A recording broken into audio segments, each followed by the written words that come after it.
My colleague, the Deputy Ambassador, and Madam, my colleague here, the Member of Parliament from Georgia, who has just been introduced, but he's also the Chief of Staff for the Foreign Relations Committee in Parliament. By the way, the embassy in Berlin is responsible for 23 missions. So Berlin or Germany is just one of them, but then Georgia is also one of those 23 countries. So welcome to us. The chairperson and Rachel, Umoja wa Malawi, all fellow Malawians present here, Malawians by citizenship, Malawians by associations, Malawians by marriage. You are a Malawian by association. So I also welcome students from the ICD, ladies and gentlemen.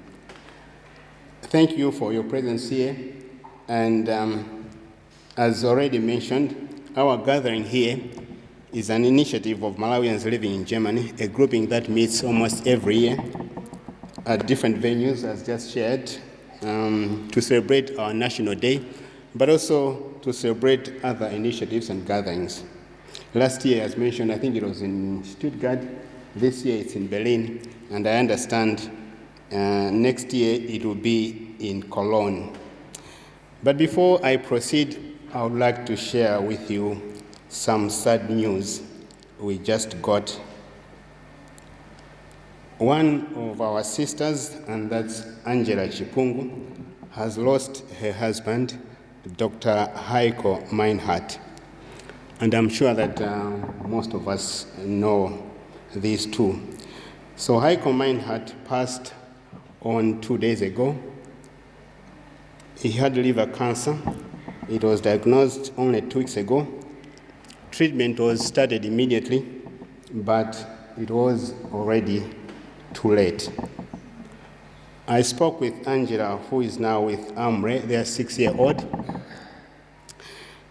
She sounded strong and doing their best, but from our discussions, I could notice that they have not yet realized what it means. So we'll be told when the burial is, because they have to go through other processes.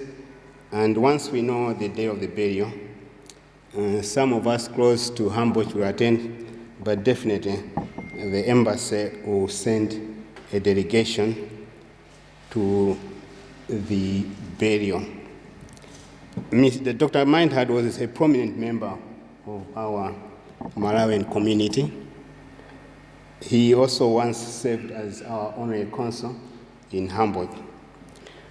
And most of us know that he wrote several articles on Malawi, and as well as co-authoring many books, including one which was famous, which was titled Malawi's Processes of Democratic Transition.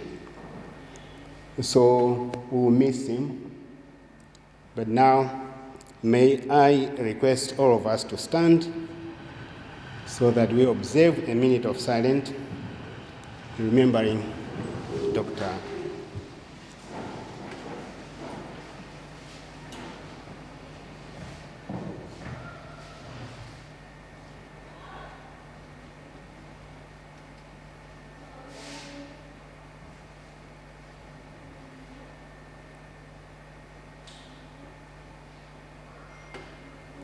Thank you.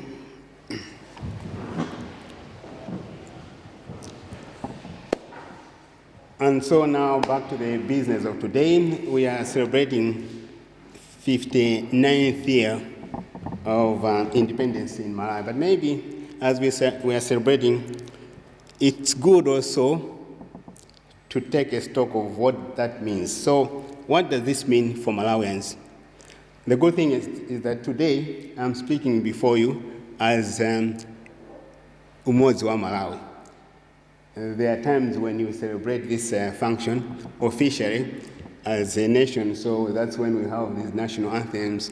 We have delegates from the hosting country, and but today we are here as a family, so it's possible that we We discussed this to say, what does this mean to me as a Malawian, that we are 59 years independent?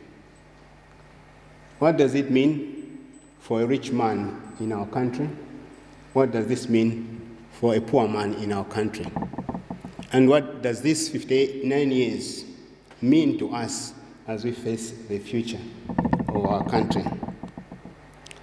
These are some of the questions we tend to take for granted.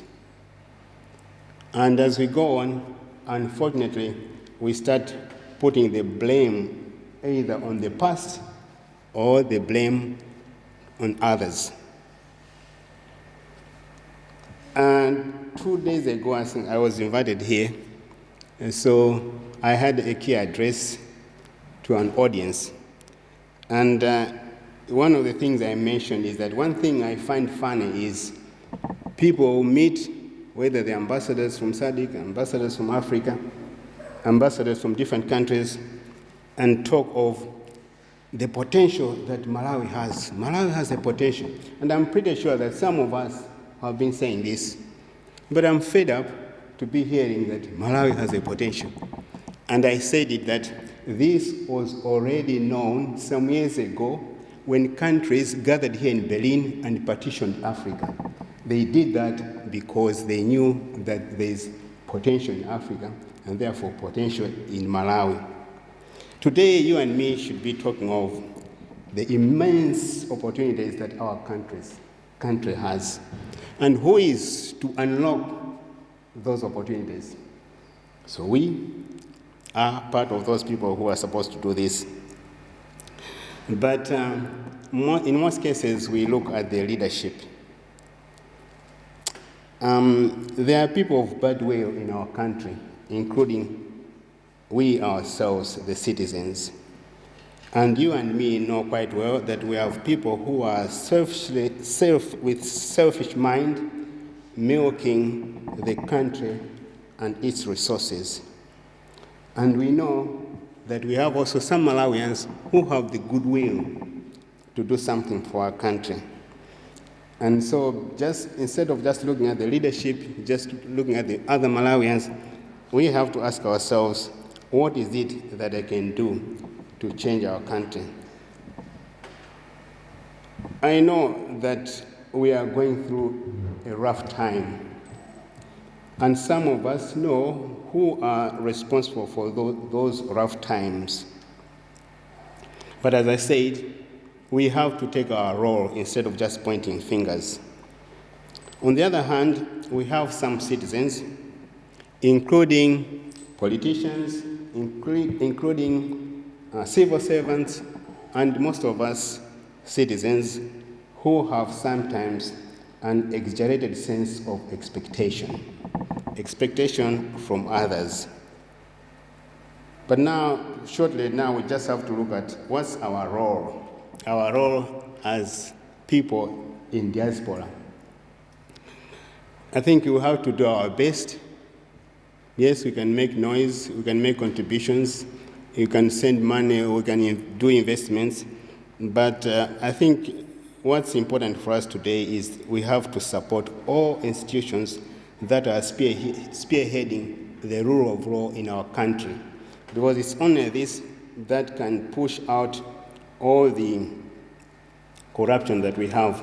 You and me know that that was also discussed 2 days ago. Unfortunately, it's those people who have money that manage to campaign and finally get positions elected to the positions they are now. And sometimes we have some people who have no money, so they'll borrow, do the campaign. Once they're elected, they'll make sure that they pay back whatever they borrowed. So focus is not there for the whole country, for the country. Now, we, instead of just criticizing, let's discuss things that need to be discussed for our country as citizens currently in Germany. We have to market our country, and the other thing is that we have to be positive. Let us be positive. I often say in our offices that, yes, we have to be very ambitious, but at the same time, we have to be realistic. ndifovutika. Don't exaggerate zinthu. We just have to do the best we can. I know that the expectations we have, the reality is not what sometimes we have. So to my fellow Malawians living in Germany at the moment, let us together come as a family, Umoja Malawi. And this is also the staff members in the office who agree with me that I've always stressed on the word family. We are one family. We have to work as a family. And of course, in a family, there are those disturbances, there are those misunderstandings, but those misunderstandings should not break us. We should remain one. I know that sometimes Malawians are not satisfied. They have a negative concept of the embassy. They have their own expectations, but don't forget, we are one family. And it is only through discussions, through sharing, that we'll get to know what the truth is. The office of the Deputy Ambassador is fully dedicated on the issues of diaspora. And before I conclude, we have discovered in our office that there are some Malawians based in Malawi who are issuing fake visas to Malawians. And these Malawians have managed to come into Europe, but most of them have ended up being caught and sent back. There are others who even, when the police get in touch with the embassy, who even refuse to speak with us. And we're trying to find out why. So they think that the moment they speak with the embassy, then that will mean getting back home. There are those who are, last week there were 2 ladies who were intercepted in Frankfurt. The idea, why I'm saying this is, when we discuss with them, when we know the situation, it is a miserable situation. So, for those of us who are here, let's tell our fellow citizens the truth, that life is not just as easy as they may think here in Europe. If they want to come, let them come and be ready to work. It's not just because we're in Europe that everything will come like manna. No. Tell them, be honest with them, tell them the truth, and that they manage their expectations. And this is a message I wanted to know, because I heard that in South Africa, most of the people who are tracking down to South Africa are not told the truth. They think that everything is so nice, and when they land there, they are disappointed. But you and me are aware of what I'm saying. It's not easy. One has to work, and this is the spirit we have to put in them. Now, according to the timetable, we're told that next year, this celebration will be in Cologne. I just wanted to share with you that next year it will be 60 years of our independence, but at the same time, 60 years of our relationship with Germany. So there will be these 2 functions. One will be celebrated on Friday, the 6th of July, 2024, and the second one probably on Saturday, the 7th of July, 2024, in Cologne. We'll try to manage that. And the second point on these celebrations, we have been reminded, the embassy has been reminded that we tend to focus only on Germany, as if we are just representing Germany. So Malawians in Turkey, Malawians in Poland, probably Malawians in Georgia, are asking us that why don't we join them? So in the coming years, some representatives from the embassy will join those diaspora groups to celebrate our national day. So this is what will be happening.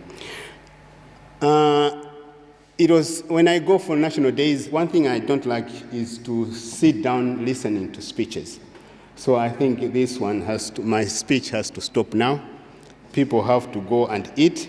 But before I sit down, I want to thank the director of this place for welcoming us and to allow us to use our premises. Thank you all the committees that arranged this day, and thank you everybody. Enjoy the day. Zikomo kwambiri.